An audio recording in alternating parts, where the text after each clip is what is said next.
다음 주는 7월 2일 맥주 감사 주일입니다. 우리 교회는, 주님의 교회들은 1년에 2번씩 감사 주일을 보냅니다. 첫 번째는 주로 7월 첫 주에 맥주 감사 주일을 보내고, 10월 한 둘째쯤 돼서 우리가 추수 감사 주일을 보냅니다. 그래서 다음 주에 이제 맥주 감사 주일을 맞이해서 오늘 여러분과 함께 맥주절에 관한 말씀을 함께 나누려고 합니다. 이번에 맥주절을 지키라고 하는 하나님의 의도, 하나님의 본심을 우리가 잘 깨닫고 믿음으로 맥주절을 지켜서 맥주절의 축복을 크게 받는 저와 여러분 되기를 주님의 이름으로 축복합니다. 우리가 읽었던 레위기 23장을 보면 하나님이 7절기를 지키라고 우리에게 말씀을 했습니다.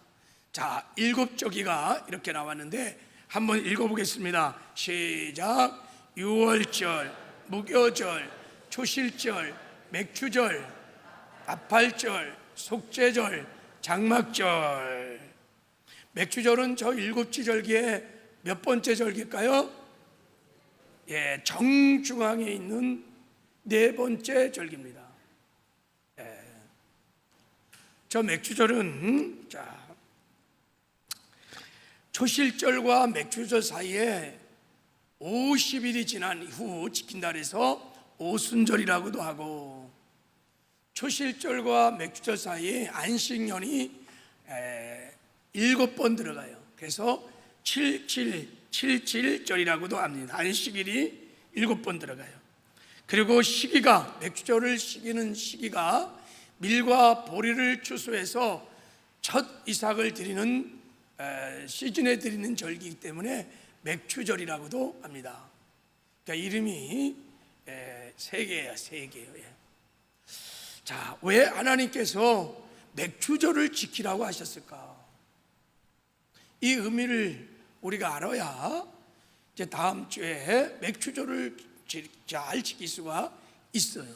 자, 맥주절의 의미를 우리가 좀 알기 위해서 구약의 7대 절기를 좀 먼저 잠깐 살펴보려고 해요. 여러분, 구약의 7대 절기는 창조주 하나님이, 예수님이 이 땅에 육신의 몸을 입고 오셔서 저와 여러분을 구원하고자 하는, 우리를 구원하기 위해서 행하신 7가지 큰 구원의 사건이 7절기 안에 다 들어 있습니다. 그저 7절기를 잘 보면 하나님 우리를 구원하셔서, 구원을 이루어서, 그리고 마침내 천국으로 인도해 가시는 하나님의 구원의 바로나마, 구원의 스케줄이 7절기 안에 잘 계시되어 있습니다. 자, 먼저 우리 한번 6월절을 한번 보겠습니다. 자, 6월절. 자, 6월절은 어린 양 예수님이 십자가에 죽으리라, 어린 양 예수의 피를 상징하는 절기입니다. 저 6월절이 우리 안에 실현되면 피의 공로로, 어린 양 예수의 피의 공로로 우리가 구원을 받습니다. 할렐루야. 다 이 은혜를 받으시길 바랍니다. 자, 무교절은 예수님이 3일 동안 무덤에 있으리라, 예수님의 죽음을 상징합니다. 저 무교절이 우리의 삶에 일어나면, 실현되면 예수의 죽음과 함께 우리가 연합하여 옛사람이 십자가에 못 박아 죽는 놀라운 은혜를 받습니다. 자, 3번째 초실절은 예수님이 부활하리라 라는 예표입니다. 저 초실절이 우리의 삶에 실현되면 예수님이 부활할 때 우리도 함께 그 부활과 연합하여 부활의 생명으로 산자가 되는, 새로운 피조물이 되는 큰 은혜를 받습니다. 자, 그리고 4번째 맥주절은 무슨 구원의 사건일까? 자, 먼저 우리 나팔절을 먼저 보겠어요. 나팔절은 예수님이 재림하리라. 할렐루야. 예수님이 재림할 줄 믿습니다. 저 나팔절의 구원의 사건이 우리의 삶에 실현되면 주님 다시 오시는 날 우리가 신령한 몸을 입고 다 변화되어 딜림을 받게 될 것입니다. 자, 속죄절, 예수님이 죄를 사하여 주시리라. 이제 우리가 예수님 다시 오시는 날 신령한 몸으로 몸의 구원을 받게 될 것입니다. 그때는 여러분 죄의 현존으로부터 완전히 자유케 되는, 정말 죄가 전혀 없는 그런 삶을 이제부터 살게 될 것입니다. 유월절 어린 양의 피로 하나님이 우리의 죄의 형벌을 다 사해 주셨고, 무교절과 최실절의 은혜로 죄의 권세로부터를 해방시켜 주신 다음에 이제 우리가 신령한 몸으로 몸의 구원을 받을 때 죄의 존재 자체로부터 완전히 해방시켜 주시는 은혜를 베풀어 주십니다. 저게 속죄절의 은혜예요. 마지막 장막절, 예수님이 우리에게 천년왕국을 주시리라. 저 장막절이 우리 가운데 실현되면 우리가 천년왕국에 들어가서 천년 동안 예수님과 왕노릇하는 영광을 누리게 될 것입니다. 자, 그러면 저 일곱 절기의 저 중앙에 있는 맥추절은 우리에게 어떤 구원의 사건을 계시해 주고 있는 것일까? 오순절에 담겨진 영적인 의미, 이게 너무너무 중요해요. 왜냐하면 저 맥추절이 딱 절기 중앙에 있는데 저 맥추절의 은혜를 통하여 저 유월절과 무교절과 추실절이 우리 안에 성취되는 영광을 누릴 수 있어요. 저 맥추절의 은혜로만 우리가 나팔절과 속죄절과 초막절, 장막절의 은혜를 앞으로 누리게 될 것입니다. 모든 절기가 다 중요하지만 저 맥추절의 절기가 굉장히 중요한 절기입니다. 자, 우리가 맥추절의 은혜를 우리가 깨달으려면 맥추절을 지키는 시기를 보면 금방 알 수 있어요.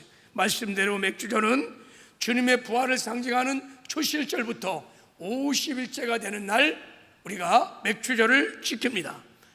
자, 그러면 오순절날 무슨 일이 일어나느냐? 자, 사도행전 2장을 보면 오순절날 날이 이름에 그들이 다 같이 한 곳에 모였더니 훈련이 하늘부터 급하고 강한 같은 소리가 온 집에 가득하며 성령이 오순절날 이 땅에 오셨습니다.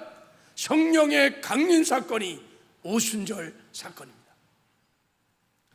그러므로 여러분 맥추절은 성령의 놀라운 강림을 기념하는 절기입니다. 자, 맥추절은 예수님이 성령님을 보내주시고 그 성령님을 통해서 베풀어 주시는 놀라운 은혜를 감사하는 절기입니다. 할렐루야. 그래서 우리가 맥추절을 지키려면 오순절 성령께서 강림하셔서 우리에게 베풀어 주신 은혜를 알아야 돼요. 그래야 그 은혜를 기억하고 우리가 감사로 감사 하나님께 예배를 드릴 수 있습니다. 그리고 성령께서 베풀어 주신 은혜를 알아야 맥추절을 맞이해서 우리가 그 은혜를 구할 수 있어요. 성령의 충만함을 구할 수 있습니다. 이것이 하나님께서 우리에게 맥추절을 지키라고 하시는 이유인 것입니다. 오늘 이제 맥추절을 맞이하여 이 시즌에 우리 성령의 충만함을 구하는 저와 여러분 되기를 주님의 이름으로 축복합니다.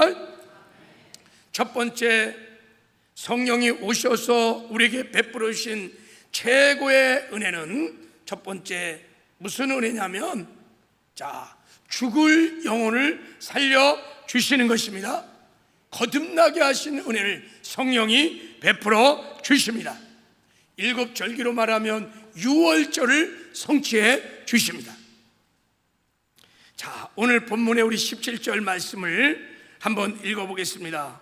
자, 시작. 너희 처소에 10분의 2 에바에 만든 떡 2개를 가져다가 흔들지니 이는 고운 가루에 누룩을 넣어서 구운 것이요 이는 첫 요제로 여호와께 드리는 것이며 그랬어. 맥주절에 제사를 드리는 법을 하나님이 지금 가르쳐주고 있는 거예요. 자, 어떻게 드리냐면 이렇게 드리는 거예요. 자, 너희가 이제 가나안 땅에 들어가면 농사를 지을 건데 그 수확한 첫 수확물을 거둬들이면 그 수확물을 곱게 가루로 만든 다음에 떡을 만들어서 떡 2덩이를 만들어 갖고 흔들어서 요제로 맥주절 제사를 드리라라고 첫 번째 예수님이 하나님이 말씀해 주셨습니다. 자, 여러분 여기서 흔들어 드리는 요제는 무엇을 말하냐면 다시 살아났다는 것을 말하는 거예요. 요제는 살아났다는 걸 말하는 거예요. 그래서 부활을 상징하는 초실절 날 첫 곡식단을 탁 추수해 갖고 흔들어졌어. 무엇을 말하는 거예요? 예수님이 부활하셨습니다. 예수님이 다시 살아나셨습니다 라는 것을 보여주는 거예요. 그래서 흔든 거예요. 자, 마찬가지로 오순절에라는 떡을 만들어서 2덩이 떡을 만들어서 흔들어 드렸어요. 이 떡 2덩이는 유대인과 이방인을 말하는 것입니다. 그러므로 이제 성령이 오셔서 택한 선민은 이스라엘뿐만 아니라 모든 열방의 이방인들도 구원받는, 거듭나는, 살아나는 역사가 일어날 것이니라. 여기에 예표입니다. 자, 예수님께 니고데모라는 사람이 왔어요. 그때 예수님께서 니고데모를 향해서 이렇게 말했어요. 니고데모야, 네가 거듭나야 하늘나라를 볼 수 있느니라 그랬어요. 주님, 어떻게 해야 거듭날 수 있습니까? 물과 성령으로 거듭나야 네가 천국의 하나님 나라에 들어갈 수 있느니라 그랬어요. 여기서 거듭난다는 것은 죄와 사망으로 죽었던 우리 영이 다시 살아나는 것을 말합니다. 성령께서 하나님의 생명을 가지고 우리 안에 들어오셔서 죽은 영혼을 살려주시는, 완전히 새로운 피조물로 우리를 다시 살려주시는 새 사람이 되는 것을 거듭남이라고 하는 것입니다. 거듭난 사람들만 다 천국에 갈 수 있습니다. 여러분, 예수 믿고 다 거듭났습니까? 할렐루야. 맥주절에 성령을 보내주셔서 우리를 거듭나게 하시니 놀라운 은혜를 기억하고 하나님께 감사와 찬송을 드리시기를 바랍니다. 만약에 여러분 중에 내가 거듭나지 않았다면 여러분 성령을 구하라는 거예요. 성령을 구하십시오. 그래서 물과 성령으로 완전히 거듭나는 은혜가 있기를 주님의 이름으로 축복합니다. 이게 맥주절을 지키는 의미인 것입니다. 이번 맥주절을 지키면서 서울순복음교회 모든 성도들은 단 한 사람도 없이 다 물과 성령으로 완전히 거듭나는 은혜가 있기를 주님의 이름으로 축복합니다. 두 번째, 성령이 베풀어 주시는 두 번째 은혜는요, 나는 죽고 예수로 살게 하십니다. 7절기로 말하면 무교절과 초실절을 성취해 주시는 거예요. 예수 죽음이 내 죽음 되게 하시고 예수 부활이 내 부활 되게 하셔서 나는 죽고 예수로 사는 영광스러운 삶을 살게 하십니다. 자, 이 놀라운 은혜가 오늘 본문 말씀에 예표되어 있어요. 자, 말씀드린 대로 오순절날은 곡식이 아니라 떡덩이를 흔들다 그랬어요. 초실절에는 곡식단을 흔들었지만 오순절 맥주절에는 떡덩이를 흔들어요. 떡덩이. 왜 떡덩이를 흔들까요? 거기에는 중요한 진리를 계시해 주는 예표가 있습니다. 이것은 물과 성령으로 거듭난 성도들이 예수 그리스도와 생명의 연합을 이루어 예수가 하나가 된다는 것을 보여주는 예표입니다. 각자 떨어진 나달들이 부서져서 가루가 되고 거기에 기름이 들어가서 반죽이 되어서 한 덩어리 떡이 되는 거예요. 하나가 되는 것입니다. 연합이 되는 것입니다. 그렇습니다. 보혜사 성령 하나님이 오셔서 예수님과 하나 되는, 연합되는 은혜를 베풀어 주십니다. 자, 그래서 예수님이 이 맥주절의 놀라운 축복을 이렇게 말씀하셨어요. 자, 요한복음 14장 20절 말씀을 한번 읽을 텐데, 여러분, 제가 자꾸 이렇게 읽게 하시는 것은 자꾸 읽다가 이 말씀이 믿음이 되는 은혜가 있기를 소망하면서 제가 읽게 하는 거예요. 함께 읽으시기 바랍니다. 자, 시작. 그날에 내가 아버지 안에, 너희가 내 안에, 내가 너희 안에 있는 것을 너희가 알리라. 그날이 되면 내가 너희 안에 거할 거야.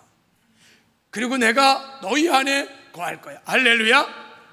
예수님과 생명의 연합을 이룬다는 거예요. 창조주 하나님, 예수님, 성부 하나님, 성자 하나님, 성령 하나님, 하나님께서 우리 안에 거하신다는 거예요. 그리고 너희들도 내 안에 거한다는 거예요. 예수님과 우리가 하나가 된다는 것입니다. 예수는 포도나무, 우리는 가지, 예수는 우리의 머리, 그리고 우리는 그분의 몸. 신비하고 놀라운 역사가 일어난다는 거예요. 어떻게? 보혜사 성령이 오시면, 그날에 성령이 강림하는 오순절 날에 성령이 임하면 너와 내가 연합되는 생명의 신비하고 놀라운 일들이 일어날 것이라는 것입니다. 그렇습니다. 성령이 오셔서 예수님이 십자가에 못 박혀 피 흘려 죽으심으로 우리 죄만 사해 준 것이 아니라, 예수님이 죽으실 때 우리도 그 십자가의 죽음과 연합하여 우리의 옛사람이 십자가에 못 박혀 죽었음을 깨닫게 하십니다.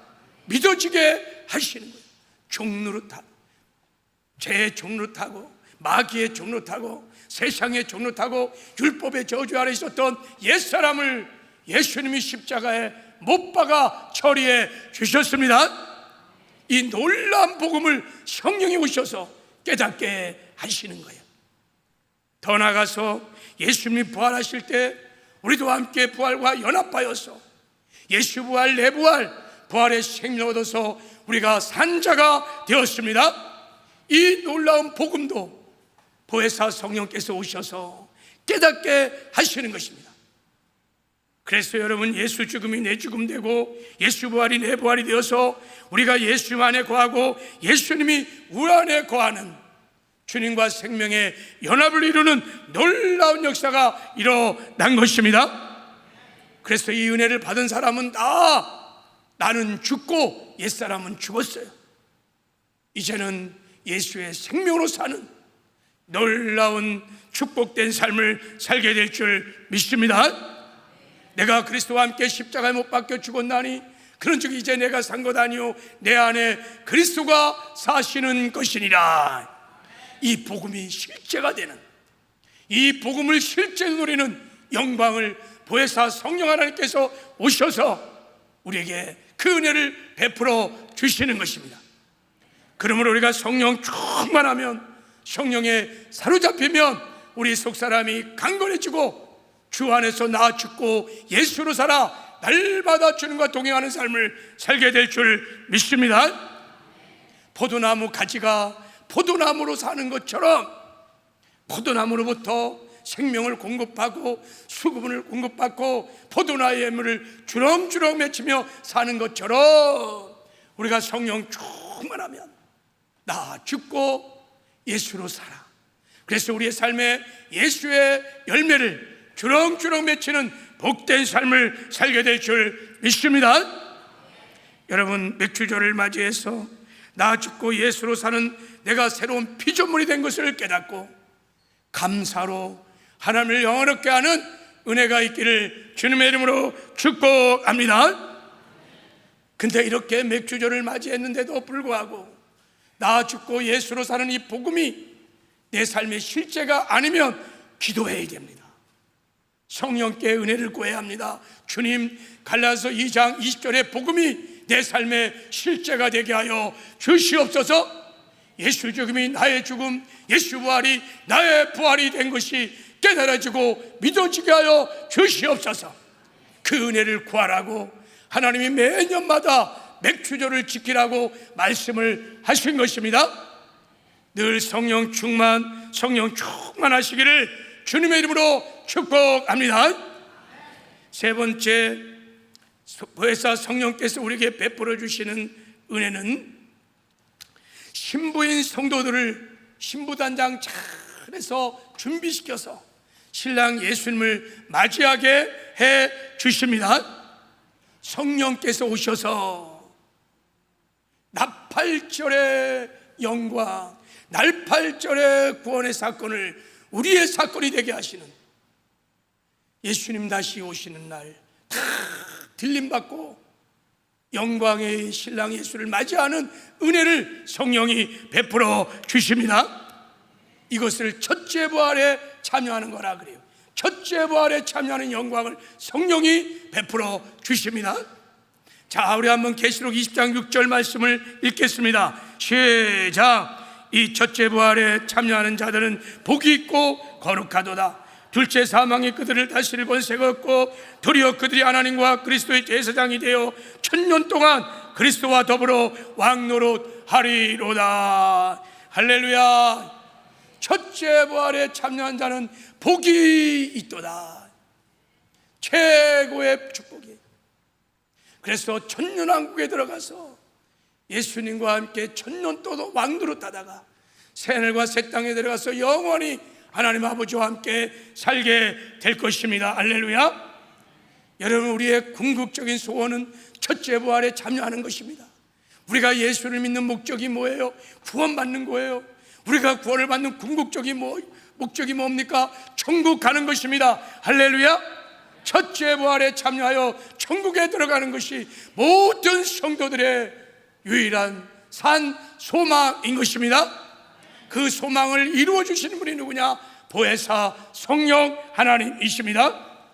그걸 오늘 맥주절의 절기를 통해서 하나님이, 예수님이 이 땅에 오시기도 전에, 성령이 오시기 전에 절기를 통해서 우리에게 계시해 주신 것입니다. 오늘 17절에 보면 첫 요제로 여호와께 드리라는 거예요. 출애굽 21장 23장 3장에 보면요, 여러분, 맥주절은요 어떤 절기냐면요, 자, 맥주절을 지키라. 이는 내 수고가 밭에 뿌린 것의 첫 열매를 거둠이라. 첫 열매를 거둠이라. 처음 익은 열매를 드리는 날이야, 맥주절은요. 이것은 무엇을 말하냐면, 우리가 오신 저 성령 강림으로 물과 성령으로 거듭난 성도들이 주님 공중 재림하는 날 성령의 이끌림을 받아서 첫 열매가 되어서 천국으로 들림을 받는 것을 계시해 주는 예표입니다. 할렐루야. 첫째 부활에 참여하는 첫 열매의 영광을 주 안에서 누리며 사시기를 주님의 이름으로 축복합니다. 그래서 맥주절은 여러분, 성령을 통해서 거듭난 주님의 신부들이 주님 다시 오시는 날 성령의 능력으로 들림을 받아 어린 양의 혼인잔치에 참여할 것을 기뻐하며 소망하며 감사하며 하나님께 감사의 예배를 드리는 절기가 맥주절인 줄 믿습니다. 다음 주에 이런 감사가 있기를 바랍니다. 주님 다시 오는 날 내가 부활의 첫 열매가 돼서 하나님께 들림을 받고 신랑 예수를 맞이할 거야. 그런 감격과 감사로 하나님을 영화롭게 하는 저와 여러분 되기를 주님의 이름으로 축복합니다. 자, 그럼 이제 여러분에게 한번 맥주절을 맞이해서 한번 질문하고 싶습니다. 나는 신랑 대신 예수를 맞이할 준비를 다 하고 지금 있는가? 만약에 오늘 신랑 예수님 오신다면 신부인 나는 신랑 예수님을 맞이할 준비를 하고 있습니까? 할렐루야, 아멘이세요? 예. 여러분, 만약에 내가 그런 준비가 되어지 않았다면 이 맥주절을 지키는 이 시즌에 내 신앙을 점검하고 언제나 신랑 예수님 오실 때 맞이할 수 있는 준비된 신부들이 다 되시기를 주님의 이름으로 축복합니다. 이제 이번 주와 다음 주에 성령이 신부인 교회를 준비시켜서 다시 오실 예수를 맞이하게 하는 이 성령의 은혜에 대해서 좀 더 깊이 좀 다뤄보기를 원합니다. 왜냐하면 이것이 얼마나 중요하냐면 지금은요, 신랑 되신 예수님이 재림이 심히 가까운 마지막 때를 우리가 살고 있습니다. 여러분 아멘을 안 하시는데 성경을 보세요. 마지막 때와 관련된 예언의 말씀들이 지금 우리 눈앞에서 지구촌 곳곳에서 그대로 이루어지고 성취돼 가고 있는 하나님의 카이로스 시간의 잣대를 가지고 보면요, 지금은 마지막 때 중에서도 마지막 때를 우리가 살아가고 있어요. 그러므로 이제 신랑 예수님 곧 오실 것입니다. 그 주님을 맞이할 준비를 신부인 교회를 해야 될 줄을 믿습니다. 그래서 마지막 때는 성령 충만해야 돼요. 성령에 사로잡혀서 성령의 능력으로 살아야 됩니다. 할렐루야. 그래야 신랑 예수를 맞이할 수 있는 거예요. 그래서 말세에는 하나님께서 막 성령을 막 물부터 부어주신다고 약속을 하신 것입니다. 왜요? 신랑 예수님 맞이하라고, 신부들을 준비시키려고 성령을 물붓듯 부어주십니다. 여러분, 예수님은 다시 오실 것입니다. 예수님이 다시 오실 때는 우리에게는 신랑으로 오실 거예요. 왜 신랑으로 오실까요? 신부인 교회, 눈에는 도 아프지 않은 내 사랑하는 신부들을 데려가시기 위하여 신랑 예수님이 다시 오실 것입니다. 신랑 예수님이 어떻게 오시는지를 이렇게 말씀을 하셨어요. 자, 우리 사도행전 4장 우리 16, 17절 말씀을 한번 읽어보겠습니다. 시작. 주께서 호령과 천사장의 소리와 하나님의 나팔 소리로 치니 하늘부터 강림하시리니 그리스도 안에서 죽은 자들이 먼저 일어나고 그 외에 우리 살아남은 자들도 그들과 함께 구름 속으로 끌어올려 공중에서 주를 영접하게 하시리니 그리하여 우리가 항상 주와 함께 있으리라. 신랑이로다는 호령소리와 함께 마지막 7번째 나팔이 부려지면 예수님이 공중으로 재림을 하시는 거예요. 그러면요, 다 이 땅에 예수를 믿는 신부들이요, 다 구름 속으로 끌어올려서 공중에서 신랑 예수님을 영접하게 될 것입니다. 할렐루야. 영광의 그날이 다가오고 있습니다. 어떻게 공중으로 신부들을 끌어올리려면 어떻게 휴거가 일어나냐?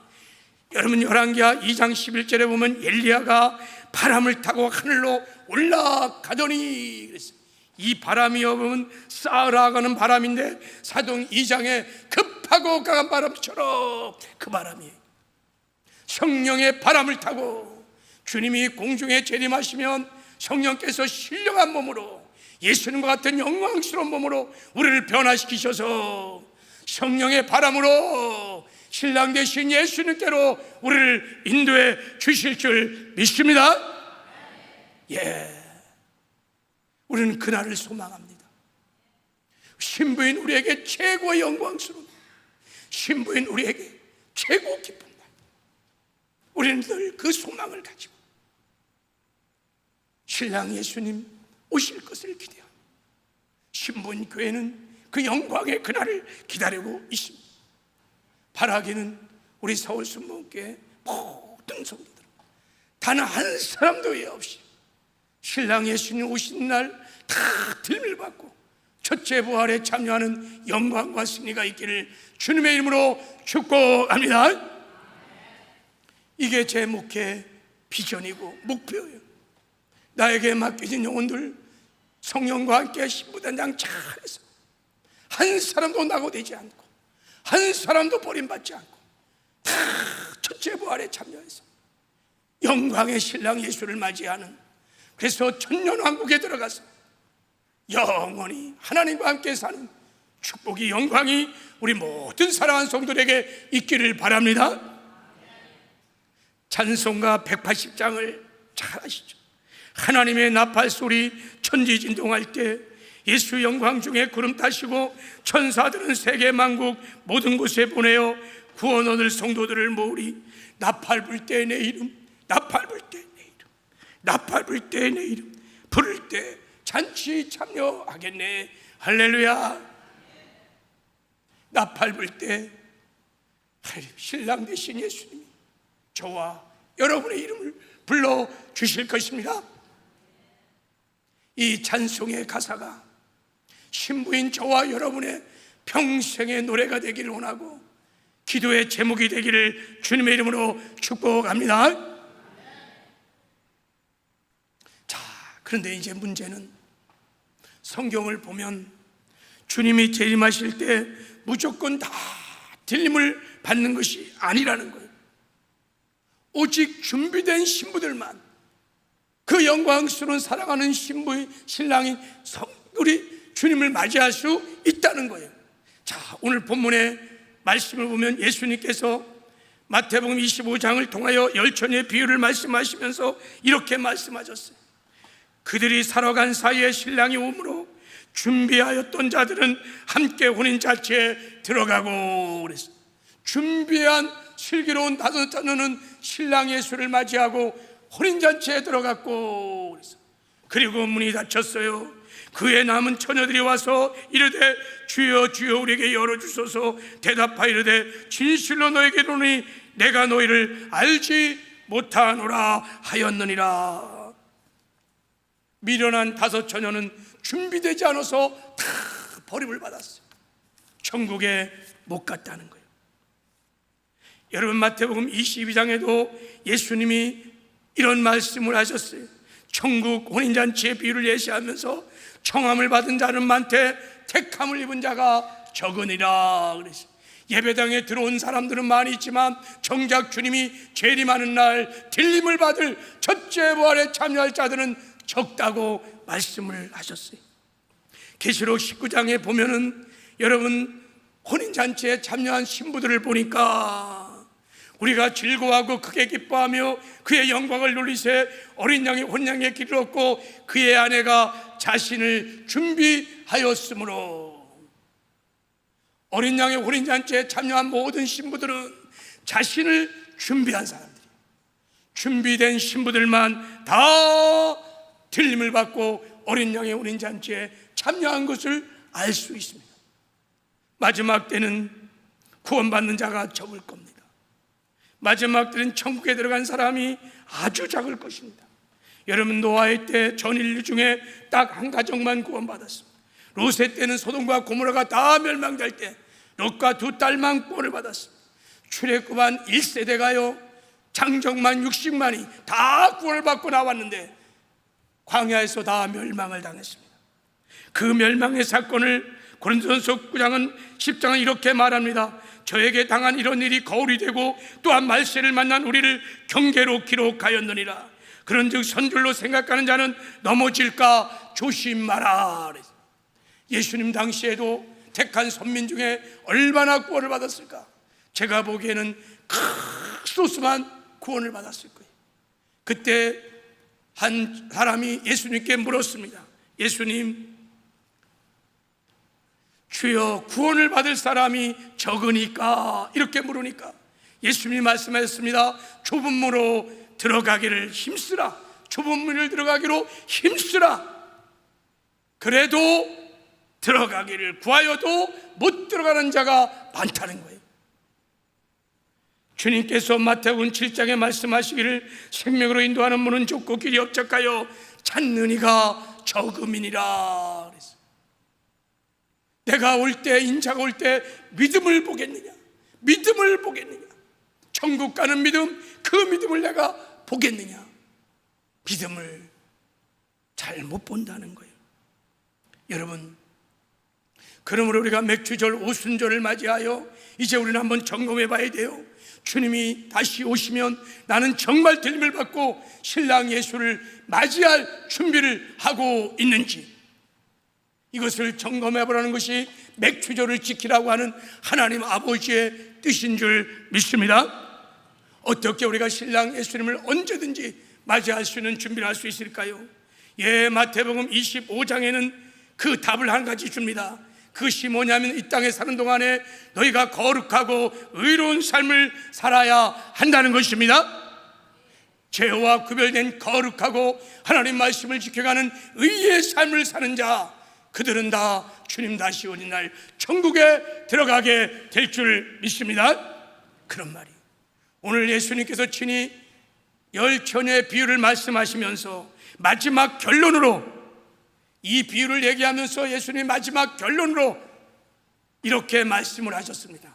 자, 마태복음 25장 13절에 이렇게 말씀하죠. 자, 같이 읽겠습니다. 시작. 그런즉 깨어있으라. 너희가 그날과 그날을 알지 못하느니라. 이게 여러분 마지막 결론이. 아니, 등과 기름 준비 안 해서 버림받았는데 등과 기름을 준비하라고 말하지 아니하고 그런즉 깨어있으라. 너희는 그날과 그 시를 알지 못한다.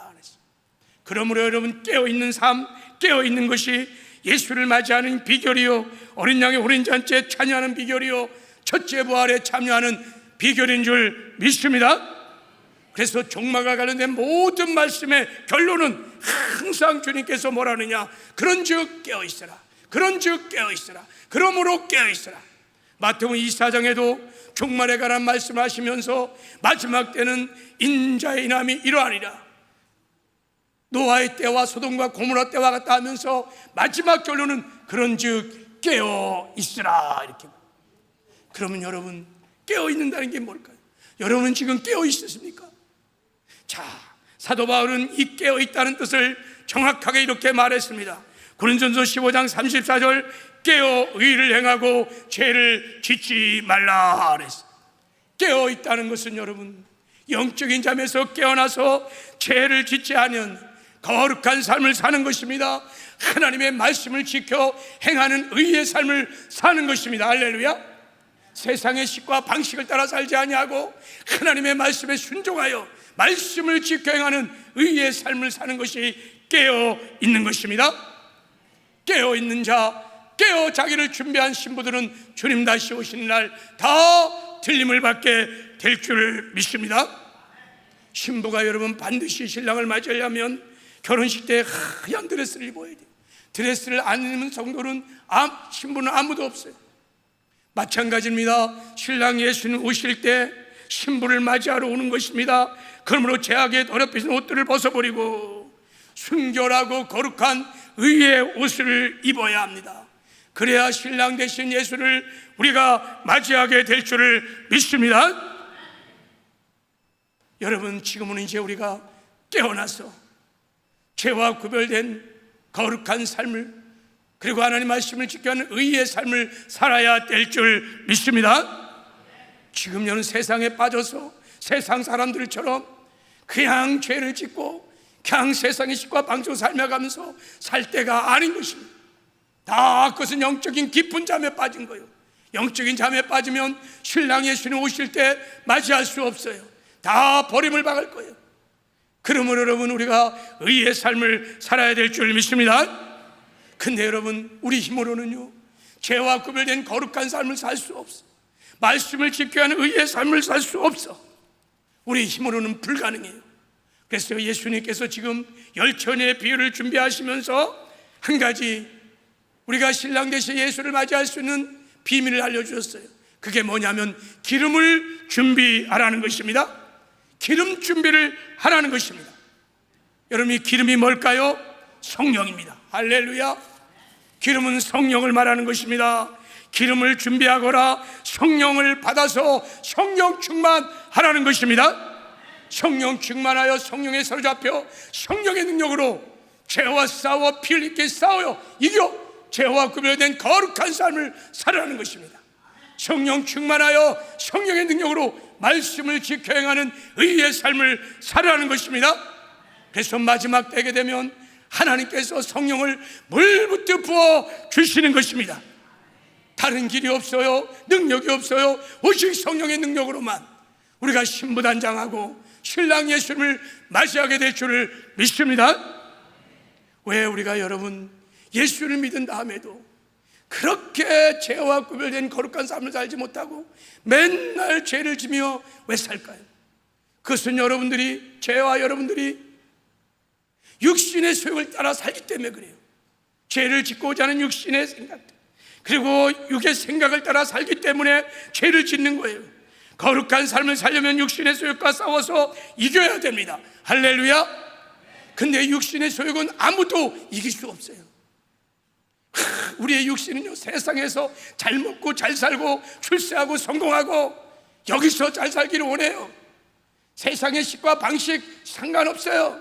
돈만 벌면, 잘 먹고 잘 살기만 하면, 행복할 수 있다면 수단과 방법을 안 가리고 그렇게 살라고 해요.